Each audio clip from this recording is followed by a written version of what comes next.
From the headquarters of the Guild of Champions, this is the Chris Terrell Podcast. I am your host, Chris Terrell, and welcome to another week of your weight loss quest. How did this last week go for you, champion? What new challenges did you encounter? But more importantly, what failure did you go through and what lesson did you get from that failure? Come on now. Don't let a perfectly good failure go by without you getting your lesson. That's your reward for your troubles. Now, if you're new here, I've lost 125 pounds myself after an entire adulthood of chronic yo-yo dieting. Up, down again. Before I finally got sick and tired of being sick and tired. And I made some permanent, meaningful, and actual changes to my lifestyle, habits, routines, environment, community, and to my systems of belief. Because it's all of those things that create me, and it's all of those things that will create you too. And if you want to get new results in your life, you're going to have to go and change those things, just like I did myself. Now I'm here every week, helping people like you lose the weight and keep it off for good. And I'd love to see you do that. Now this journey's going to be long. It's going to take a long time. However long you think it's going to take, it's probably going to take longer. More than likely. So just settle in, enjoy the ride, and find joy in the doing. The joy in the working on yourself, the joy in working on your dreams, the joy in discovering who you've always wanted to be. You can do that on a weight loss journey. Did you know that? Nothing actually stopping you from doing that. The only person stopping you is you. And when you stop stopping yourself, there'll be no one left to stop you. Do you ever catch yourself doing the same old bullshit over and over again? Like you don't even mean to, but there it is, happening again. You see, that is a pattern that is running in your life. Some of the old bullshit for some of you might be things like emotional eating. Right? You stress eat. Some really bad day happens and you launch into some sort of stress eating. And this is something that we're teaching about in the guild right now, is how do we identify our bullshit, the activities and behaviors and habits that we're doing that are directly hindering our ability to lose weight and keep it off. You see, you've got to change those things if you want to get results to stick. If you don't, your results aren't going to stick. So in the guild, this is a crucial, critical component of the teaching there. And hey, if you've been thinking about joining the Guild of Champions, you can head on over to theguildofchampions.com. If the doors aren't open, you'll see a spot where you can put your name on the wait list, and we'll email you when the doors do indeed open up. We just brought in a new group, and I personally will coach you through the program. Once you show up, we'll get you set up on the on-ramp and give you directions to make sure you know where you're going. So head on over to theguildofchampions.com for that. And there's another technique, a tool that you're going to want to use to help you in what we're about to talk about. We're going to talk about how to catch yourself doing the bullshit so you can begin to work to stop it. I'm going to give you some steps on how to overcome this. You are going to find it helpful if you are practiced and maybe even comfortable, I dare say, with writing some things down on a piece of paper. You might even call it the J word, journaling. So I've written a free journaling guide. You know, many people are afraid to journal. They've struggled to journal. They don't really know where to get started. They don't really know how to do it. And so I wrote a guide. It was the guide I wished I had when I first got into journaling. And you will find a link to that in the show notes of the podcast. And if you go in there, you'll find that. You can click it. And I'd love to get that journaling guide in your hands.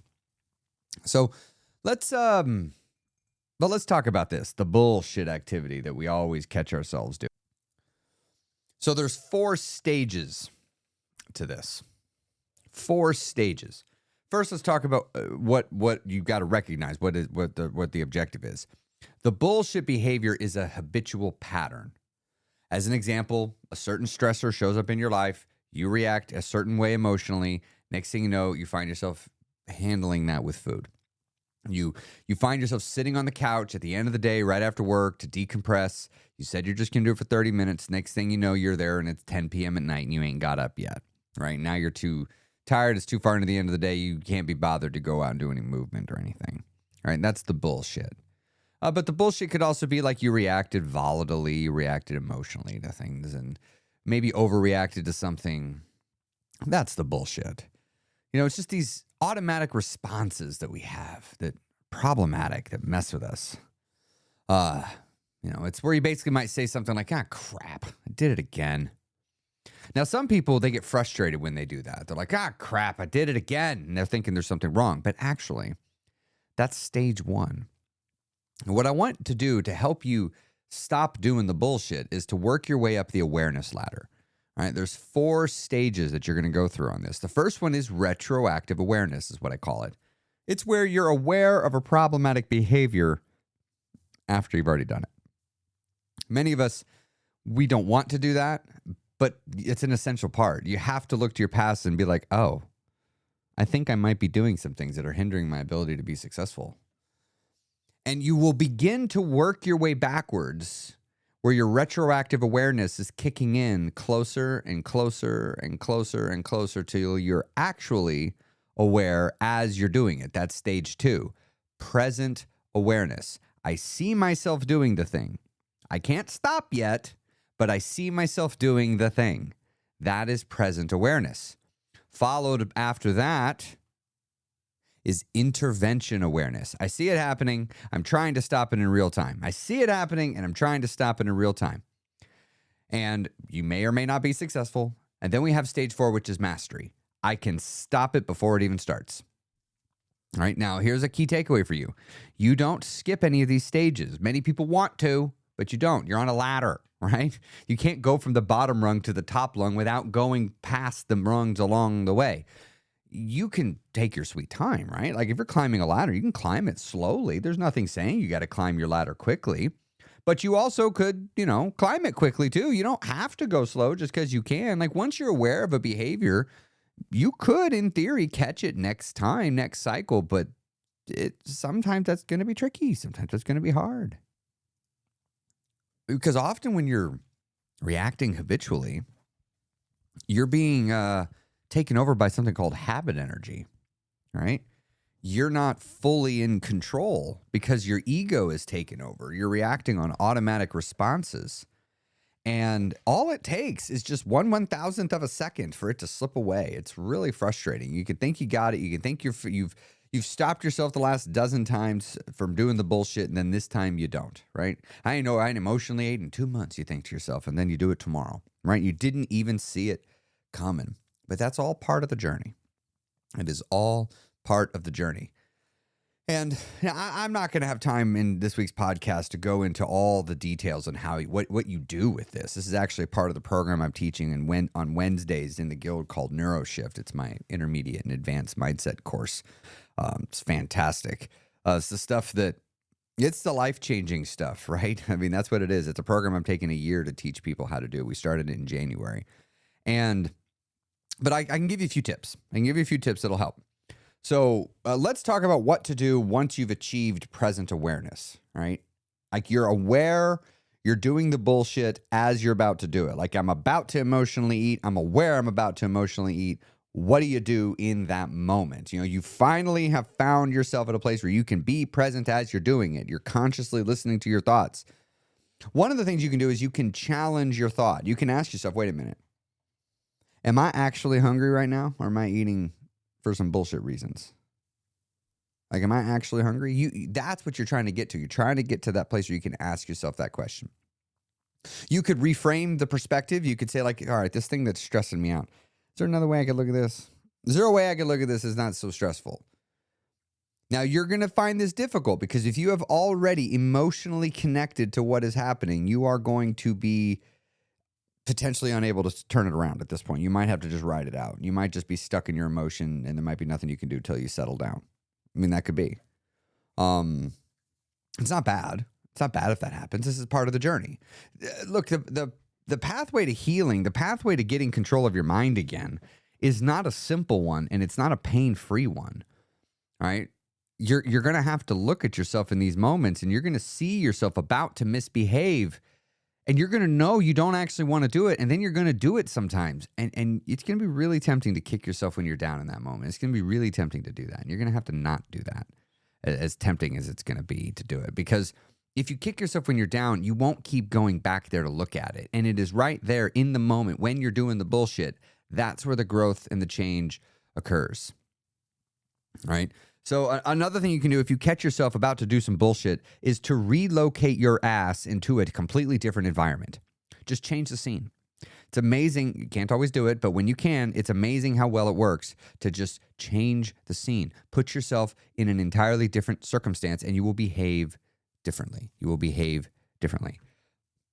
Now, another thing you could do, if you want to have some fun, is you could keep if you're not willing to track your calories or something, you could perhaps do a bullshit tracker, right? You just track your bullshit. You identify the bullshit activity that you wish you didn't do and just write it down every time you do it. Just keep a note in your phone like I did it this time, date and time. I did it. All right, do it another time, date and time. I did it. You don't got to do anything with it. You'll just be amazed, though, at what just doing that does. It's like, wow, I do this a lot more than I thought I did. I didn't think I did it that often. Apparently I do. You might notice some resistance to doing it. That's okay. You don't have to do any of these things. These are just ideas. The whole objective is to get yourself in the moment, to interrupt your pattern so that you will do something different than what you normally do. What do you do differently? I don't know. Literally anything but what you normally do. Just not that. That's the whole problem, is you keep doing what you always do. And if you keep doing what you've always done, you're going to keep getting results you've always gotten. You've got to make changes.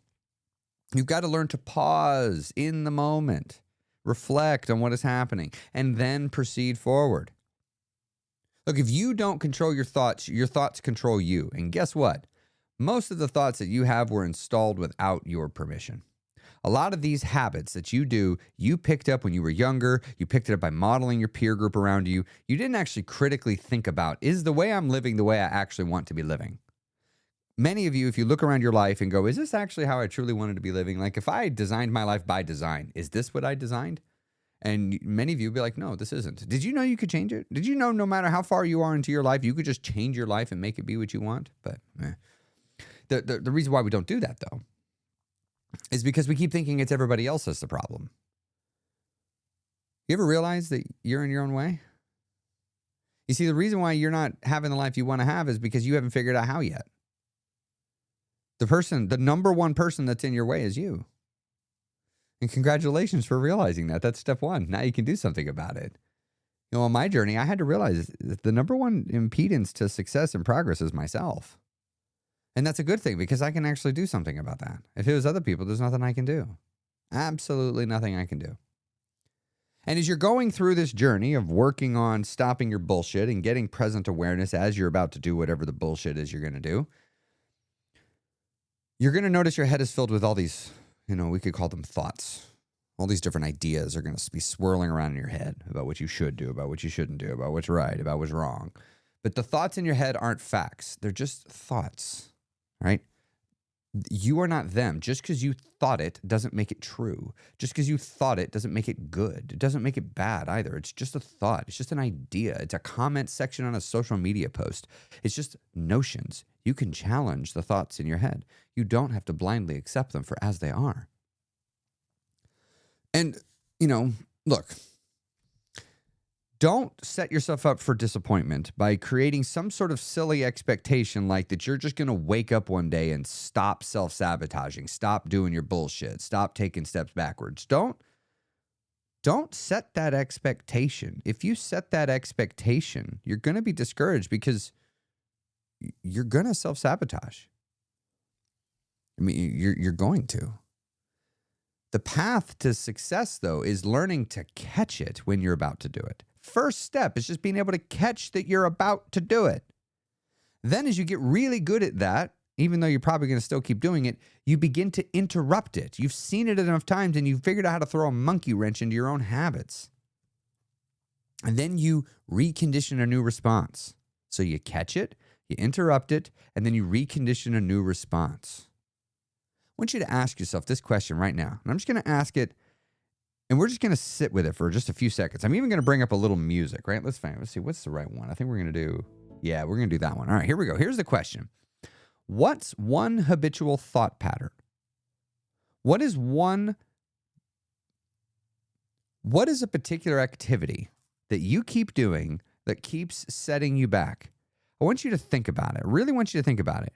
What sort of situations trigger that? If it's emotional eating, what is it? If it's anger, what triggers that? If it's sadness, what triggers that? If it's the need to cocoon on the couch, what is that? What is causing you to do the behavior that is there? So just let's sit with this for a second. What is a behavior that keeps screwing you over? All right, let's bring up some music.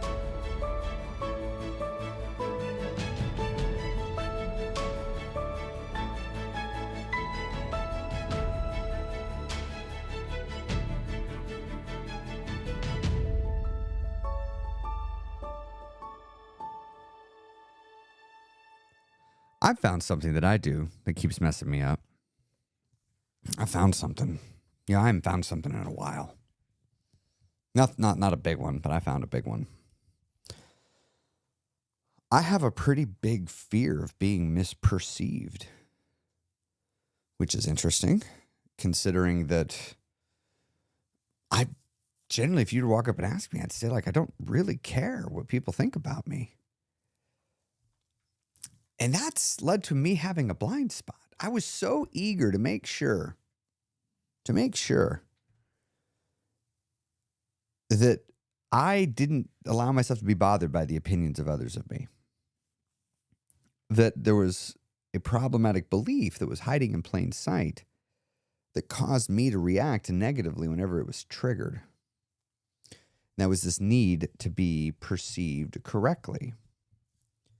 You see, what was interesting is social media wasn't hard for me, like maybe it was for others, because I don't have to worry about being misperceived, because no one can interrupt me. I've been sitting here talking to this microphone this whole time. No one can interrupt me. I'm in a room by myself.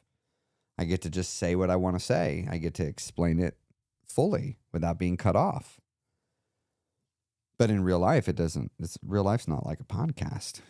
Sometimes in real life, you get seen, you get misperceived.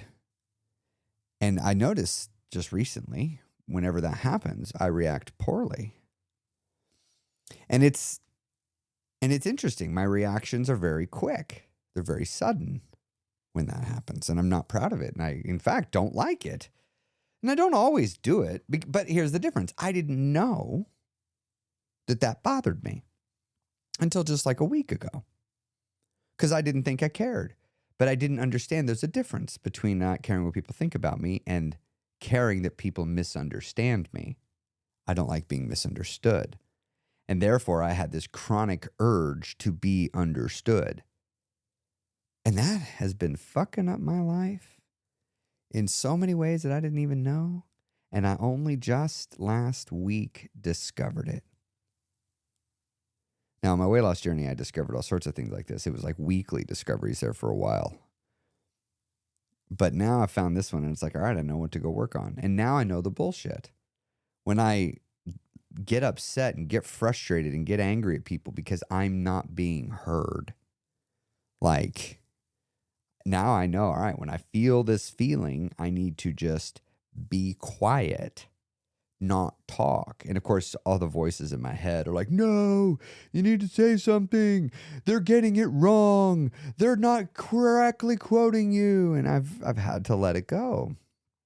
And you know what? I'm going to share some things I do with you. And by the way, well, actually, while I do this, can we talk for a second? You and me, the listener of the podcast, and me.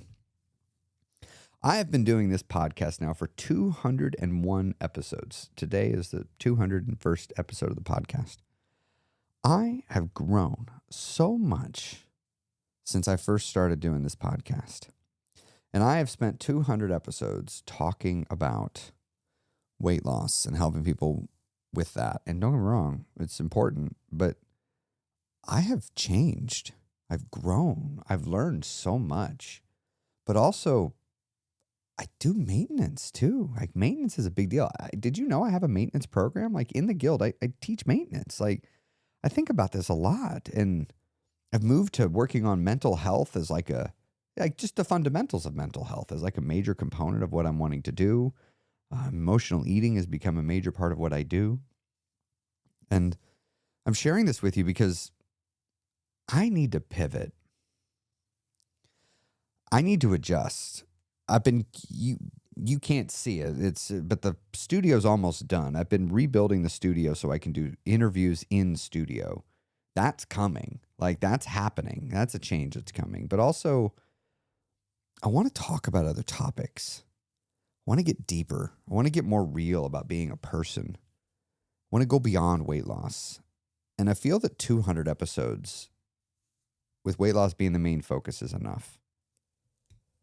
I think it's enough.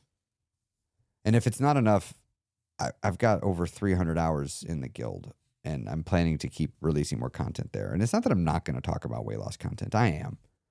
I'm working on another podcast that's going to go live that's going to stay just about weight loss.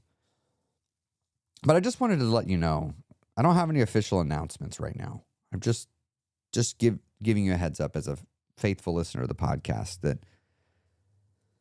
some shifts are coming. I've got to be true to myself. I've got to talk about the things that are important to me. But so today is actually a little bit of that. This is the stuff that's been in the front of my mind this week. And rather than doing what I normally do, which is tuck this stuff away and then go think, well, what's a weight loss topic I need to talk about? I was like, I don't want to do that anymore. I mean, I still will talk about weight loss, but I want to be free to go beyond, to look at the whole person, to talk about leveling up our entire life, because my life has been about so much, my upgrading to myself has been about so much more than my weight. I've only ever really talked about my weight, but there's so much more. But one of the things I've learned that I teach about in the guild is how to mentally recondition yourself. So I mentioned earlier that you have to find the pattern that you're doing. You have to interrupt to get yourself to it, and you have to recondition something else in its place.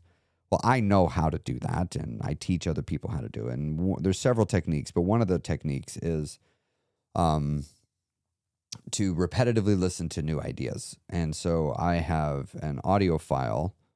I've used an AI to record the audio in several different voice types, male and female, confident, friendly, assertive, persuasive, different voice tones. And I've written up a thing, essentially a reprogramming a script. And I listen to it every day, multiple times a day. And I play it through, and I do it in different times. I do it in different headspaces, do it at different moments, because I'm reconditioning my mind to think in a different way. So I thought I'd actually just read you a little snippet of this that I put here. I don't know, maybe it'll help you, but this is something I've been listening to again and again and again. Now, this isn't necessarily going to apply to all of you. This applies to me. This is for me.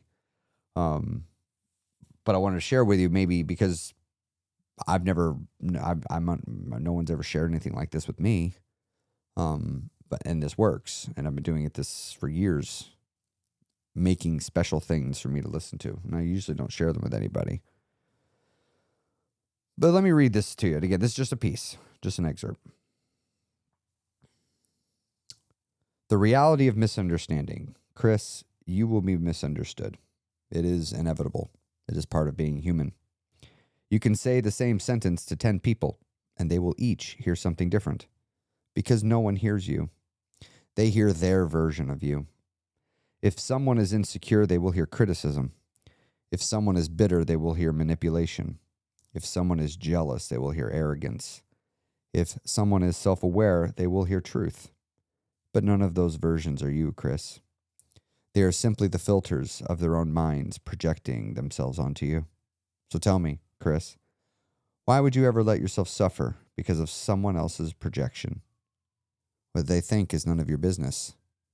It was never your business to manage their thoughts. It was never your business to correct their misunderstandings. It was never your business to convince them of your truth. Your business is your own clarity. Let them misunderstand you. Let them create their stories. Let them believe what they want to believe, because none of it has anything to do with you, Chris. And so you stop. You stop explaining yourself. You stop fixing perceptions. You stop needing to be seen correctly. And suddenly, the world becomes quiet. Because all the noise, all the tension, all the struggle, it was never something from the outside. It was something from the part of you that was still seeking. But you don't need to seek anymore. You already are. You already exist. The existence needs no explanation. Chris, listen to me. You don't need to be understood, because you already understand yourself. And that's more than enough. So what happens now? How do you move through life without the old belief weighing you down? You live differently. You let people be wrong about you. You hear misunderstandings and let them go. You recognize projection and don't engage. You step out of the game and watch others play it without needing to join in. You walk through life like a man who knows he's free, unaffected, unmoved, untouched by the illusions of others, because their illusions are no longer your responsibility. Chris, this is the moment you break free. The need to be understood, gone. The compulsion to correct, gone. The fear of being misperceived, gone. All that remains is clarity. All that remains is peace. All that remains is you. And that is all you ever needed. Now, that's the ending. That's just a snippet. This is what I want to think. This is what I want to do. This is how I want to feel. And I wrote it as if it were a message written to me, so that when I hear it, it sounds like it's being said to me. And I know that if I listen to it enough, again and again and again and again and again and again, my mind will eventually begin to believe differently. Because that's how the mind works. And I wanted to condition away certain things. So this is a piece of what I wrote. And I thought I would share with you in case you wanted to hear what a reconditioning script might sound like. Self-written, self-made, I pick. That's the beauty of life. Once you realize you get to pick your beliefs, you can pick your beliefs. It's pretty fun. When you let go of everybody else's dogmas, don't be limited by other people's thinking. Don't ever be limited by other people's limited perception of you. You live your best life. You be your best self. You're amazing. This is going to be a big week for you coming up ahead. You got a lot to learn. Can't wait to hear what you learn. Be sure to tell me about it in the comment section of the podcast if you're on Spotify. I love hearing from you there. I love reading your messages. And if you're on Apple Podcasts, if you feel I've earned it, please consider giving the podcast a rating and a review. And if you like this episode, please consider sharing it. Have a great week, and I'll see you next week on the Chris Terrell Podcast.